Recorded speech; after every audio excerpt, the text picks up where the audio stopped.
Hi, and welcome to Weeb Paradise, your double daily dose of anime movie recap.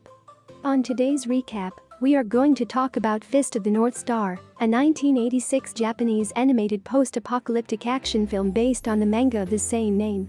It was produced by Toei Animation, the same studio who worked on the TV series that was airing at the time. Unlike the TV series, the movie is not a direct adaptation of the manga, but instead tells an alternate story that rearranges characters and plot elements from the manga's first 72 chapters. However, the film retains the more violent content of the original manga, which the television series lacked. Be careful, this video contains spoilers, so if you are not ready, get ready. The movie starts with beautiful sceneries, such as mountains, greenery, oceans, forests, animals, and birds chirping, a completely heart-moving and peaceful view. The earth seems to be a lovely and peaceful place. It seems like people are living a happy life.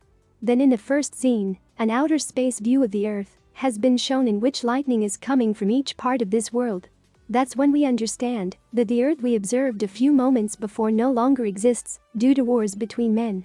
Our story takes place in this post-apocalyptic world and revolves around the situations that happen after this world war. Then in the next scene, an inner view of the earth is shown, in which everything seems completely different. Everything was destroyed because of the nuclear war on Earth. Situation is dramatic, many people are dying, most buildings have collapsed, and the once green lands have become barren. In the next scene, a boy and a girl named Ken and Julia have been walking for days, looking for a home. After so much destruction, they still hope that everything will be alright one day. Unfortunately, they also fall prey to this world's violence. A boy named Shin wants to fight with Ken for Julia. Shin will be the winner of this fight, but Julia refuses to go with him. As retaliation and blackmail, he starts torturing Ken. In order to save Ken, Julia agrees to go with Shin. After his victory, he took away Julia, leaving Ken for dead. Two men are watching the whole scene. We learn the name of one of them is Rao. They are planning to get Shin out of their way so that Rao can become the Fist of the North Star. They are pleased about Ken's apparent death, they won't need to take care of him by themselves. The other man's face was not visible as he was covered in bandages. After their conversation, Rao leaves for an unknown destination. The other man disposes of Ken's unconscious body, throwing him in a ravine. In the next scene, Rao arrives at a fort and talks to Raiken. He said to him that the Fist of the North should be strong, not like Ken, since Shin has crushed him like an insect. He asks to be the Fist of the North Star. Raiken refuses to admit it. He kills Raiken and leaves the fort behind. We observe a group of people migrating, but suddenly, they stop. Two men are blocking their way and start attacking them, killing people mercilessly. After killing each person, they take all their belongings, including their food, water and jewelry. For those who stay alive without any resources, instant death would have been a better end. Meanwhile, on a deserted road, a car runs speedily. A kid named Bad is driving that car along with his friend named Lin. Four bikes are chasing them and catching up. The kid tries to get rid of them, but his car hits a wall, and they are ejected far away from the car. Bikers stop and start checking their car. They are searching for food and water. Bad regains his consciousness. When he sees one of them sitting in his car, he starts shouting at them. Lin attacks them with a stick and manages to hit one of them. He cries in pain, snatches the stick from the girl's hand and catches her. Bad shouts and orders them to let her go. The man pushes the girl to the ground and tries to crush that girl under his feet. Lin stops his foot, resisting with all her might. But then, an explosion happens. Everybody starts looking in the direction of the burst. From the dust cloud created by the explosion wave, a man is coming towards them, destroying everything that stands in front of him. The man is covered in dust as he is coming nearer. The dust falls from his body, revealing a man covered in a long piece of cloth, sort of a cape. The attackers try to intimidate him and finally attack him with killing lust in their eyes. A very short fight starts, where the Anonymous kills all of them in a very gore fashion, saving the two children. Shortly after, Lin is happily running with a bucket of water in her hand. The man is resting in a house along with Bat, who is standing near him. The boy questions him on how did he knew they were there. The man replies that he heard the girls cry. Bat said she can't speak. During the war, she suffered a lot. She never uttered a word once since the war. Bat then notices that the man was not listening to him and fell asleep. After the news of their comrade's death came to their ears, the group of bikers departed towards the small village of ruins. They all display a Z sign on their heads. They arrive at the village and start sacking the place for food and water. Panic is taking over the people who run and scream for their life. When their voices fall in his ears, our stranger wakes up and starts moving towards the village. Lin is in the hands of one of them.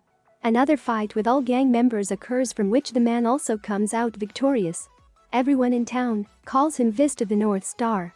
That man's identity is Ken. He survived from Shin's attack all those years ago, escaped death, and is now looking for two things: Julia and vengeance. With his technique, he treats Lin, who regains the ability to speak. Meanwhile, another fight is taking place somewhere else, and one of them is named Raikin. Due to a similar set of circumstances than Ken, Raikin fights numerous bikers, saving countless innocents. During Ken's travels, they meet and talk to each other about their past. Raikin tells Ken that he is also looking for someone, his sister. Hearing about the news of his men's death, a man named Joggy is remembering his fight against Ken. We learn that Joggy is the one holding Raikin's sister captive. Joggy shows Raikin's sister to him and says, "I will give your sister back if you kill Ken," forcing the two friends to engage in a fight to the death. Ken emerges victorious and manages to stop Raikin's without killing him. He then asks Joggy to fight with him. Ken and Joggy are now standing next to a cliff. They start fighting. During the fight, Joggy tells Ken to remember that day when Julia was taken far away from him. He reveals that he was the one behind Shin and Ken's tragic confrontation. Upon learning this, Ken kills Joggy in a gruesome manner. Meanwhile, Raikin kills all of Joggy's goons and saves his sister. The situation calms down, and we can see Lin transporting a flower in a pot. Life finally found its way back on those wastelands, bringing hope along with it. Ken treats Alei as she had become blind and suffers from memory loss. But the real threat, Rao, is still moving, leading a true army towards the castle of Shin to conquer. In the fortress, Julia and Shin are having a conversation. A soldier of Shin's army came and informed him that Rao's force was approaching the fortress. He also tells him that Ken, who he thought dead, has resurfaced. Upon hearing this, Julia is shocked. She tries to flee from the castle to find Ken, but after covering a long distance, she's confronted by Rao's forces, and he imprisons her. He comes to Shin and tells him that he possesses everything that was once his. Sometime after Rao's departure, Ken is coming towards the castle of the Shin. He saw smoke coming from the castle from afar. He runs into the place and reaches Shin's room. He asks about Julia's whereabouts, but Shin doesn't want to tell him anything about her. The fateful fight then starts.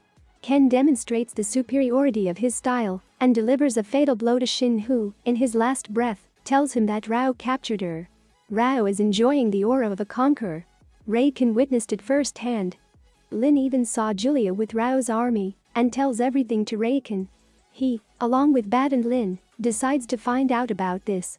Bad and Lin reach the castle of Rao safely. They saw Julia in prison. They talked to her, and Lin gave the flower to Julia, the very sign of hope for the future. As they listen, some foot noises come towards them. They successfully escaped from the dungeon. Rao reaches Julia's cell and asks her about the flower. He binds her to a cross and to exhibit it to the village nearby. He questions the crowd about the flower. Raikin openly confronts him, saying he was the one who gave the flower to Julia. He then exposes his friendship with Ken. Cassandra, the right-hand man of Rao, comes forward and challenges Raikin to a fight.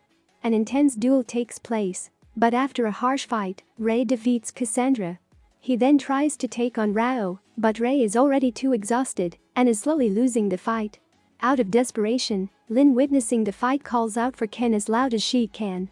Ken hears her voice from far away and starts running in the sound's direction. Sadly, Ray has already been defeated by Rao upon Ken's arrival. Rao throws his beat-up corpse to Ken and Ray's life fades away in front of Ken. Wrath takes over Ken and a dreadful fight begins between the two. The fight is pretty even, but Lin interferes. She knows this fight can only lead to Ken's death. She pleads in front of Rao to stop the fight. Rao deems the fight not interesting enough as of now and decides to go back to his original plans, effectively leaving. The fight stops then and there. Bad and Lin happily return to their village and notice with immense joy other flowers growing on the barren lands.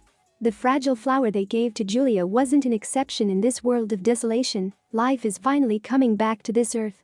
In the final scene, which is some time after Lin and Bat got home, Ken stands on a cliff and enjoys the peaceful and beautiful view. The ocean is clean, and there is greenery everywhere. It seems like all places are brimming with life again, bringing our movie to an end. 2 anime recaps per day. One early in the morning to wake you up, and one mid-afternoon to take a break after your work. That's my motto for this channel, so I am counting on you to subscribe and press the bell icon. And if you want me to recap a specific movie, let me know in the comments. I'll make sure to satisfy you. Have a great week, and see you next time, nerds.